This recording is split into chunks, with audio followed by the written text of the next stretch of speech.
Ukraine যুদ্ধে নিহত উত্তর কোরিয়ার সেনাদের পরিবারকে বাড়ি দিলেন কিম জং উন। মার্কিন হামলা হলে ইরানকে সহযোগিতা করবে তালেবান। মার্কিন বিনিয়োগ ও উড়োজাহাজ কেনায় আগ্রহী ইরান। ইরানের সঙ্গে উত্তেজনার মধ্যেই আরও বাংকার বাস্টার কিনছে মার্কিন বিমানবাহিনী। রাশিয়ার পক্ষে ইউক্রেন যুদ্ধে নিহত উত্তর কোরিয়ার সেনাদের পরিবারের জন্য নতুন আবাসনের ব্যবস্থা করেছে পিয়ংইয়ং। রাজধানীতে নির্মিত এই আবাসিক প্রকল্প উদ্বোধন করেছেন দেশটির নেতা কিম জং উন। অনুষ্ঠানে উপস্থিত ছিলেন তার মেয়ে কিম জুয়ে।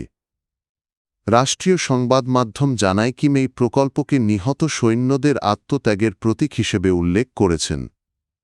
তিনি বলেন, শোকাহত পরিবারগুলো যেন গর্ব ও সম্মানের সঙ্গে স্বাভাবিক জীবনযাপন করতে পারে, সেই লক্ষ্যেই এসব বাড়ি নির্মাণ করা হয়েছে।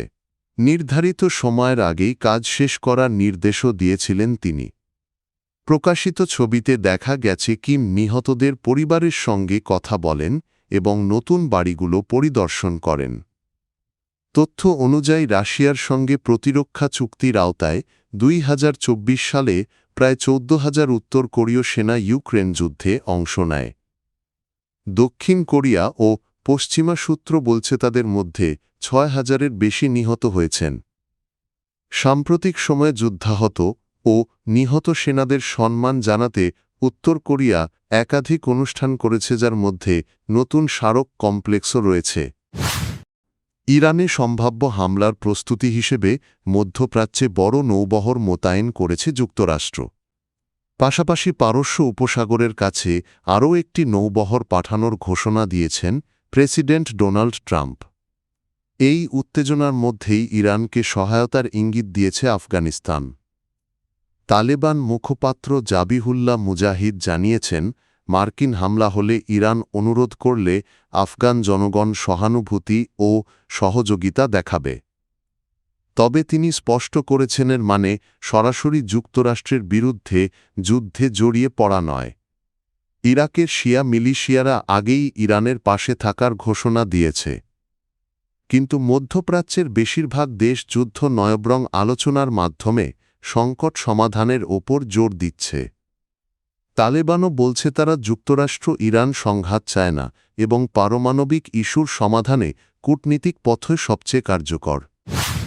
ইরান যুক্তরাষ্ট্রের সঙ্গে এমন একটি নতুন পারমাণবিক চুক্তি করতে চায় যা দুই দেশের জন্যই অর্থনৈতিকভাবে লাভজনক হবে।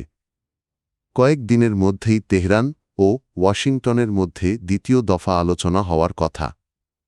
এই আলোচনা মূলত ইরানের পারমাণবিক কর্মসূচি নিয়ে দীর্ঘদিনের বিরোধ মেটানো এবং সম্ভাব্য সামরিক সংঘাত এড়ানোর লক্ষ্যেই শুরু হয়েছে। তবে মার্কিন কর্মকর্তারা সতর্ক করেছেন, আলোচনা ব্যর্থ হলে যুক্তরাষ্ট্র সামরিক প্রস্তুতি জোরদার করবে এবং ইতিমধ্যেই অঞ্চলে অতিরিক্ত বিমানবাহী রণতরী পাঠানো হয়েছে। মার্কিন পররাষ্ট্রমন্ত্রী মার্কো রুবিও বলেছেন, প্রেসিডেন্ট ডোনাল্ড ট্রাম্প কূটনৈতিক সমাধানকে অগ্রাধিকার দিলেও সফল চুক্তি সহজ হবে না। অন্যদিকে ইরান ইঙ্গিত দিয়েছে, চুক্তি কার্যকর করতে হলে যুক্তরাষ্ট্রকে তেল, গ্যাস, খনিজ বিনিয়োগ এবং বিমান কেনাবেচার মতো লাভজনক খাতে অংশ নিতে হবে। ইরান মনে করিয়ে দিয়েছে, 2015 সালের চুক্তিতে ওয়াশিংটনের অর্থনৈতিক স্বার্থ যথেষ্ট সুরক্ষিত ছিল না। উল্লেখ্য, 2018 সালে ট্রাম্প ওই চুক্তি থেকে যুক্তরাষ্ট্রকে সরিয়ে নিয়ে নতুন নিষেধাজ্ঞা আরোপ করেন। এবার জেনেভায় অনুষ্ঠিত হতে যাওয়া বৈঠকে যুক্তরাষ্ট্র ও ইরান সরাসরি অংশ নেবে, আর মধ্যস্থতায় থাকবে ওমান। যুক্তরাষ্ট্র ও ইরানের মধ্যে বাড়তে থাকা উত্তেজনার মধ্যেই শক্তিশালী বাংকার বাস্টার বোমা GBU-57 ম্যাসিভ অর্ডন্যান্স পেনিট্রেটার MOP দ্রুত সংগ্রহের উদ্যোগ নিয়েছে মার্কিন বিমান বাহিনী। এই বিধ্বংসী অস্ত্রের মজুদ কমে যাওয়ায় নতুন করে তৈরি ও সরবরাহের দায়িত্ব দেওয়া হয়েছে বিমান ও সমরাস্ত্র নির্মাতা প্রতিষ্ঠান বোয়িংকে। ইতোমধ্যে এ নিয়ে চুক্তিও সই হয়েছে। এর আগে অপারেশন মিডনাইট হ্যামার ইরানের পারমাণবিক স্থাপনায় 1 ডজনের বেশি বাংকার বাস্টার বোমা ব্যবহার করেছিল যুক্তরাষ্ট্র। সেই ব্যবহারের পরই মজুদ পুনরায় পূরণ করা জরুরি হয়ে পড়ে। পেন্টাগন জানিয়েছে, বোয়িংই একমাত্র প্রতিষ্ঠান যারা এই বিশেষায়িত বোমা তৈরি করতে সক্ষম। তাই কোনো প্রতিযোগিতামূলক দরপত্র ছাড়াই সরাসরি তাদেরকেই কাজ দেওয়া হয়েছে যাতে বিলম্ব না হয় এবং সামরিক প্রস্তুতি অক্ষুণ্ণ থাকে। তবে কতগুলো বোমা কেনা হচ্ছে, চুক্তির মূল্য কত, এসব তথ্য এখনও প্রকাশ করা হয়নি।